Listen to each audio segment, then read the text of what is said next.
جی بالکل 28 مئی جو ہے پاکستان کی تاریخ کا ایک عظیم ترین دن ہے۔ 28 مئی 1998 میں جو ہے چاغی کی سنگلاخ پہاڑیوں میں جو 3 ایٹمی بم دھماکے کیے گئے، اس کے ذریعے سے جو ایک یہ پیغام دیا گیا پوری دنیا کو کہ جو ہے پاکستان ایک پرامن ملک ہے اور امن چاہتا ہے، لیکن پاکستان ہرگز کمزور نہیں ہے۔ جو ہے آج یوم تکبیر کی مناسبت سے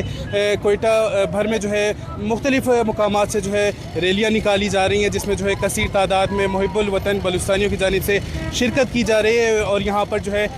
پاکستان کے پرچم تھامے پاکستان زندہ باد کے نعرے لگائے جا رہے ہیں۔ اس وقت بھی میں ایک ایسی ریلی میں موجود ہوں جو کہ کسان اتحاد کے چیئرمین خالد حسین بھاٹ کی جانب سے نکالی گئی ہے۔ مزید ان سے جانتے ہیں کہ آج کے دن کی مناسبت سے وہ کن خیالات کا اظہار کرتے ہیں۔ سب سے پہلے انڈیا کو ہم لوگ ایک میسیج دینا چاہتے ہیں کہ آپ لوگ جو ہے اس بار آپ لوگوں نے جو بزدلانہ